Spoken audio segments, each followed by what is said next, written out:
Hey guys, today I want to talk to you about the way that we need to shift our lens to view our child's behavior so that we are less triggered, less stressed, less frustrated and confused by why they're acting the way they are and why they're saying the things they are and being hurtful or silly.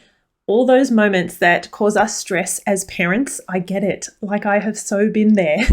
I have two kids of my own, and they still have these moments where, to be honest, they're acting like kids. They have a childlike brain. That's where their brain is at. That's where their body is at. This is how they're reacting to the environment and to the things I say or I ask them to do. So I want to kind of give you guys a little bit of really powerful information about how we can change the way that we're looking at our kids' behavior to help ourselves and our stress levels, but also to help us better connect and communicate with our kids in those moments where we do need to gain their cooperation or persuade them to do something, getting in the shower or doing the homework or getting in the car, whatever it is. So let me start by saying, so many of us were raised with the old way of seeing kids' behavior. And like, you'll probably have a lot of this still going on yourself unconsciously, and you'll see it in extended family or in friends, the way kids are generally treated and their behavior.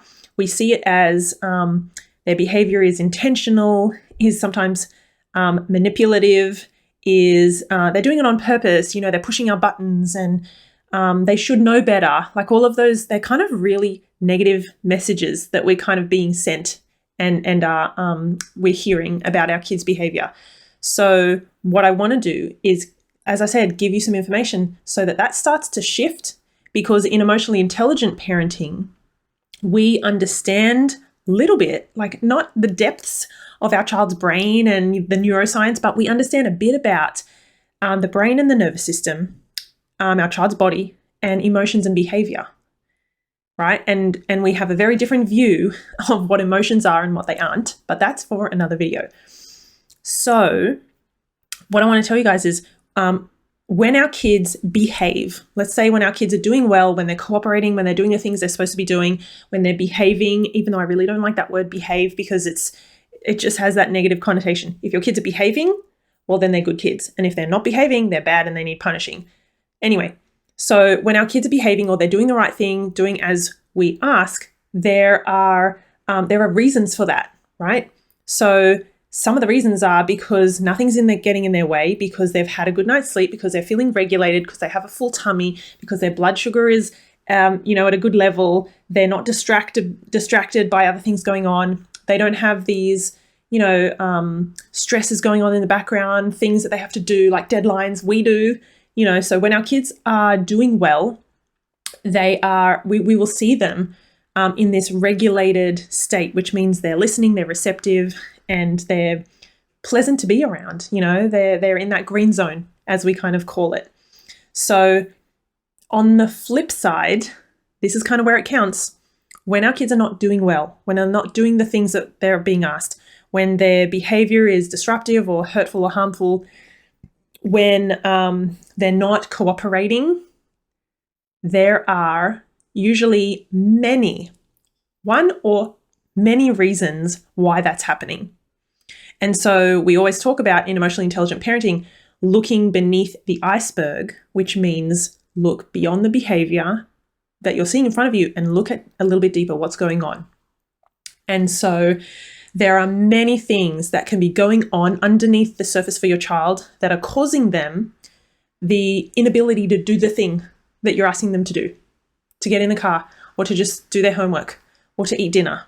There are things getting in the way. So when your child isn't meeting your expectations, as I said, doing the thing, when that stuff is going wrong and there's a clash or you're feeling the resistance, there is something or some things getting in the way. So that's what we have to look at. And this is what we talk about with looking beneath the iceberg. So I literally have a list of 21 things that can be getting in our child's way. And actually, a lot of these relate to us as adults, because we're human and we have a brain and a nervous system too. And this is how our body works. So let me read them out to you because they're really interesting. And as I read them out, I want you guys to think about what is this bringing up for you, and what considerations might you now make when you're seeing your child, like I said, be disruptive, ignore, not listen to you, refuse to do the thing you have asked. Like, we know most of the time when our kids are, like I said, in that green zone, they will do the thing that we ask without much complaining. You know, they when we have a good connection with them, they know that we're not asking the world of them if we ask them to put their shoes on the shoe rack. And so let me go through some of these reasons as to why our child might not be simply just doing the thing. Like, what is getting in the way? So number one is that they might be already emotionally heightened. So maybe there was an argument that they had before, or they're just in that agitated, irritated state. That can be something. So that is something that's going on under their iceberg that is just preventing them from being flexible and just doing the thing and stopping what they're doing and doing what you're asking, stuff like that. Second thing is, big one, they might be hungry. They may have low blood sugar. So I've noticed it in both my kids, actually, when they haven't eaten for a few hours, and maybe they've also been out on their bike or scooter, their blood sugar is low and they are cranky and rude, and they're not in that green zone. So being hungry and or having low blood sugar, like when I feed my kids, it's like night and day. Third thing is they could be feeling lethargic. So we know when you feel low, tired, a bit exhausted, like you don't have much energy, you're not really in that mood to just do the thing that person has asked you, or to be kind, like you're a little bit less kind and polite and, flexible. Fourth one is becoming sick. Maybe they're coming down with a cold or a virus. We don't know that stuff until it happens, but the couple of days beforehand, we can see a change in our child's behavior. They may be having a lack of impulse control, which generally speaking is the case for kids with underdeveloped brains, because that's one of the longest developing cognitive skills. They may also, I'm reading off my list, they may also have poor adaptable flexible thinking. Again, a skill that is, all of these fluctuate moment to moment, but this is one that allows our kids to be flexible and to change their mind. I was doing this and now mum's asked me to do that, or dad says I have to clean up before I can do this. So that's that flexibility. That's really hard for kids. Number 7 is that they may lack emotional regulation skills. Well, who doesn't? This is, again, a developmental skill for kids. We cannot hold them accountable for these brain skills that they are still developing because they haven't yet mastered them. And number 8 is kids have poor frustration tolerance. The ability to just tolerate and be okay with when something doesn't go to plan, or when they wanted that thing and there's none left. That is they have such a reduced capacity to tolerate that frustration, the irritated feeling that thing didn't work out or they didn't get what they wanted. They may have just had a huge argument and they're still feeling that residual frustration or drained feeling. Okay. They may well be still developing empathy, which is like we say, it's a muscle. We've got to develop and work out the empathy muscle over many years to help our kids really understand, putting themselves in someone else's shoes and what their behavior means for them. Another one, number 11, is that kids are highly egocentric. So by nature, it is so age appropriate for them to not immediately be able to put themselves in someone else's shoes. They are the center of their own world. So when you ask them to do something, they're going to think how that impacts them, that they have to stop watching their show, or they have to share the toy with someone else. That is hard. We're asking too much of them if we're expecting our kids to be able to do that perfectly all the time. Our kids may be, something else going on under the iceberg is that they have a lack of planning and organizational skills. These are the prefrontal cortex skills. So allowing them to plan and be organized and think about what they need to pack or where they need to go, what time they need to be ready by. That's why morning routines can be very hard for many families. They might be going through emotional events, like a relative is in hospital, right? Maybe their favorite teacher has been away for a week. This stuff sits under the surface for kids and definitely impacts their behavior. Another one is that they may be feeling disconnected from you or a parent for a period of time. So they haven't got that good bond and connection. Maybe you've been working a lot this week or away traveling, things like that. That stuff can really affect our child's behavior and how flexible and giving and polite and things that they are. It affects their mood. Another one is they may be feeling nervous or anxious about something coming up. If we forget that there's that big recital on the weekend and they've been irritable and cranky throughout the week, oh my God, no wonder, right? They're nervous about something that's about to happen. They could also be having some other big meaningful events in their life. Big for them, maybe not big for us, that's fine, but we don't always know unless we ask or unless we do some digging underneath the iceberg about what's going on for them. They could also be going through a period of change or transition, a new sibling, a new baby coming along, going from preschool to primary school or elementary school, things like that. So that unconsciously sits with our kids and causes them a bit of a sense of lack of control. They don't really know. They can't fathom. We've been through school.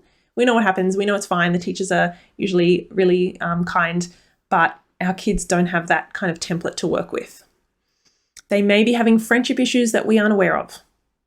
So sometimes our kids will come home cranky, or they'll be rude, or they'll take something out on us or their sibling, and it can be something unrelated, like a friendship issue. They might be struggling with some schooling, something learning related, something in the classroom that they're finding tough. And again, if we don't know, if we don't dig beneath the surface, then we're going to be worried. We're going to be confused about that. They may also have had something happen earlier in the day that has rattled them. So if you were planning, for example, to go out somewhere and then it was raining, you weren't able to go, that disappointment, that can really rattle them or make them feel upset, And so then we see that in their moodiness or their inflexibility and, melting down over seemingly small things. And the last one is that maybe they are in this space currently of feeling not valued or not seen or not heard or not important. Again, maybe a parent has been really busy or has been away, or there is a new sibling or something like that. And so they're not feeling like they're really belonging and valued and having that time and energy spent on them. Like, some of these things are unavoidable. I completely get that. But when our child's behavior is frustrating us and baffling us or leaning us into being triggered and wanting to punish that out of them, this is where we have to spend our time and energy. What we talk about with the iceberg, that stuff is constantly fluctuating, like our moods, our physiological state, how tired or alert we are, hunger, all of those things, if we feel comfortable, if we're hot, itchy, cold, blood sugar levels, all of that stuff, those levels are constantly shifting and fluctuating. Like, we're not robots. That stuff will happen. If someone bursts in now when I'm recording this video and my child says, "Mom, my sister is hurt and bleeding," I'm like, my levels are going to shift, right? And so then I'll show up differently. Maybe I'll be more agitated or frustrated or worried. So this stuff happens to our kids, right? And it shows up in their behavior like all the time. So that's kind of my message. When our kids are not doing well, when they're not meeting our expectations, when they're not just cooperating and things aren't flowing, instead of getting frustrated and triggered, look at some of those things I listed. Look beneath the iceberg, see what is getting in my child's way here. What might be making it difficult for them to do the thing? How can I support them and help them in this situation? What do I need to give to them? Do I need to spend more time? Do I need to slow down? Do I need to be playful and fun and silly? Do I need to help them understand the reasons why we do these things? There's so much there. I really invite you guys to jump over to Facebook if you're not already in the community. Let's Raise Emotionally Intelligent Kids. That's where I spend a lot of my time. A lot of my posts are all around emotionally intelligent parenting, understanding kids' emotions and behavior, and all that good stuff.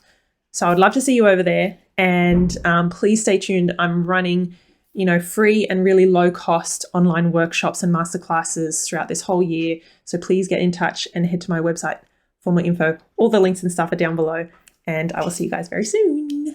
See ya.